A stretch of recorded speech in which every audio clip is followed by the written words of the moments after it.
In the early 70s, every studio was getting involved in the disaster films. Universal Pictures was no different with its 1974 release of the disaster drama Earthquake. The film stars Charlton Heston, Ava Gardner, George Kennedy, Lauren Green, and Genevieve Bujold, just to mention a few. There is a huge cast of people that you'll recognize. Another one that slips in, that's probably one of her first credited roles, is Victoria Principal. Even though in this film she has a huge afro and is almost unrecognizable from her time on Dallas. Mark Robson directed and produced the film, and the screenplay was done by George Fox and Mario Puzo.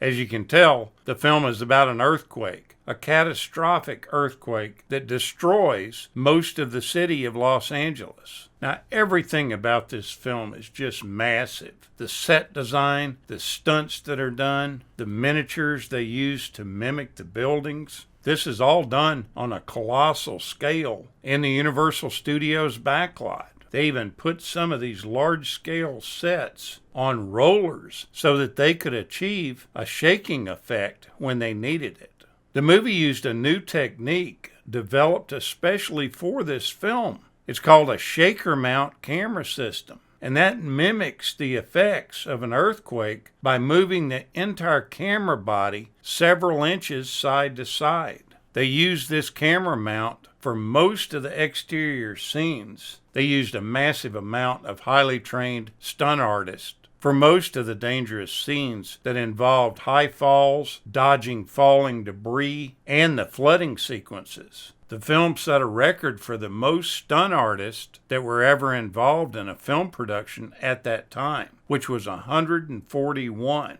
A lot of these stunt sequences required precise choreography between the stunt artist and the behind-the-scenes stunt technicians who were responsible for triggering full-scale effects, such as falling debris. Timing was paramount, since some of the rigged effects involved dropping 6-ton chunks of reinforced concrete in order to flatten cars. And this was done with performers just a few feet away. There were other times where they were shooting stunts where they were required to fall 60 feet into large airbags from the rafters of Universal's largest soundstage, and that was Soundstage 12.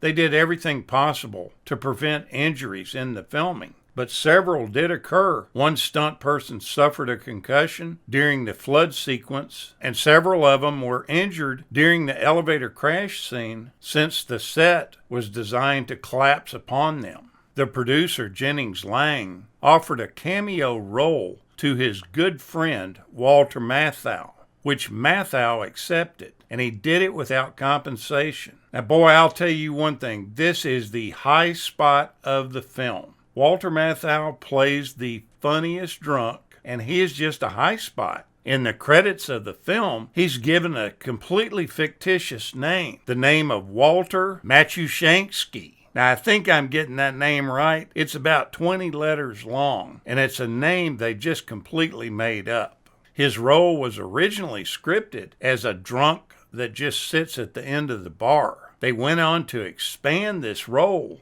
and gave the character some lines of dialogue, which involved him toasting celebrities. The very first one is Spiro Agnew, and it just gets funnier as it goes along. When they finished the film, they agreed to list his character as the drunk and give him that fictitious name. This led to a long-standing but false rumor that that was Matthau's real name. They used a real creative amount of tricks to achieve some of these shots, even though I have to admit, looking at the film now, it looks kind of cheesy. But back in the day, it was pretty good on special effects. One of the shots that they did was the Black Tower shot, the 12-story office building on the movie backlot. They show it swaying back and forth, and that was accomplished by shooting its reflection in a mirror. Then they warped the mirror back and forth. This sequence was shot as a test prior to production to find out if it would work properly and that they might use it in the final film. As time went on, it became an in-house joke. at Universal Studios' expense. You see, at that time, the Black Tower housed Universal's top executives. Now, the studio wanted this movie to be an event film, not just a standard movie that you would go see at the theater. They wanted it to be the talk of the town, something that would draw audiences into the theater not just once, but multiple times. After they tossed around a few ideas about how to achieve this, they even went as far as thinking about bouncing styrofoam faux debris over the audience members' heads. After much thought, they decided this probably wasn't the way to go. And they ended up talking to the sound department at Universal, and they came up with a new process called Sensurround, which was composed of large speakers made by Cerwin-Vega, powered by special amplifiers that would pump a sub-audible infrabass into the audience. These sound waves would reach 120 decibels, and this would give the viewer the sensation of being in an earthquake. This process alone proved to be what brought in large audiences and made it such a spectacular draw at the time.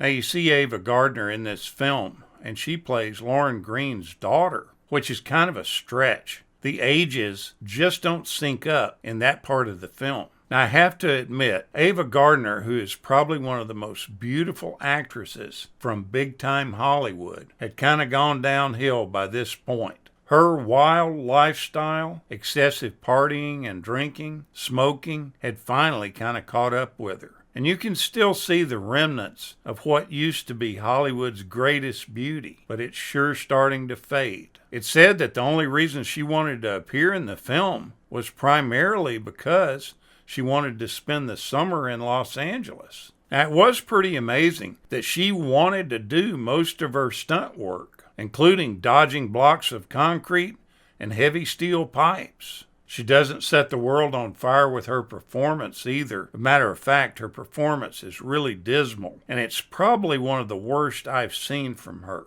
The crash that the motorcycle daredevil Miles Quaid makes when he's coming out of the loop in that stunt was not scripted. And if you watch carefully, you can tell that this motorcycle just kind of falls out of the sky and hits the ground.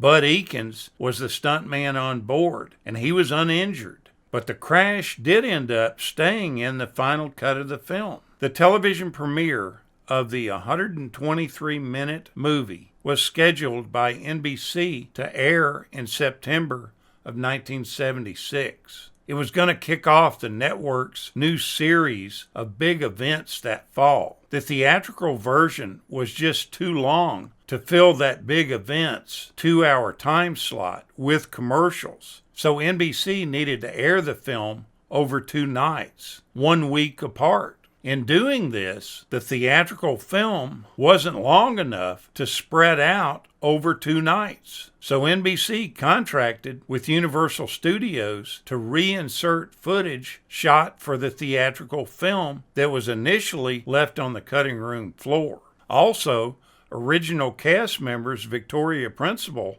and Marjo Gortner were rehired to shoot additional scenes to expand their characters' plotline from the original film. Now, there's some really amazing and almost bizarre coincidences that happened on this film. During the first day of shooting on location, the crew and all the actors were rocked by an earthquake. And to make it even more bizarre, an earthquake struck the location that they were at the last day of shooting the film. Now, if you live in LA, you know you have a lot of earthquakes and you kind of get used to them. But it still seems kind of coincidental that at the beginning and the end of this film, they experience a real earthquake. And that's not the only weird thing that happened. Once the film was released, many of the theaters that were showing it started having terrible problems as a result of the Sensurround sound system. When the movie played at Grauman's Chinese Theater in Hollywood, the heavy bass speakers started causing damage to the ornate ceiling decorations in the theater.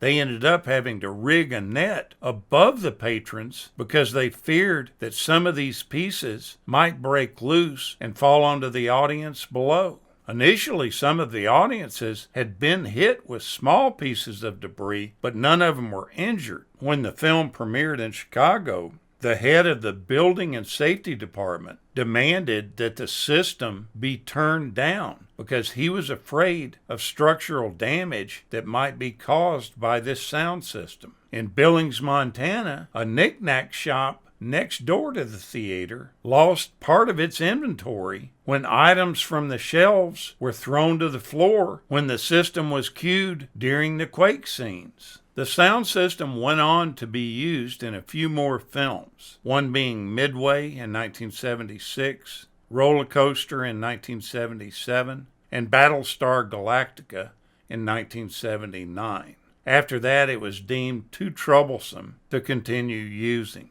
Earthquake grossed $1.3 million in its opening weekend from 62 theaters in 51 cities. It eventually grossed $80 million, being one of the highest grossing films of the time. Take a look back at this classic from 1974. I really got a big kick out of watching it recently, and watched for Walter Matthau, who is the highlight of the film, even though he says very little. Thank you so much for watching, and we'll continue to chase the classics.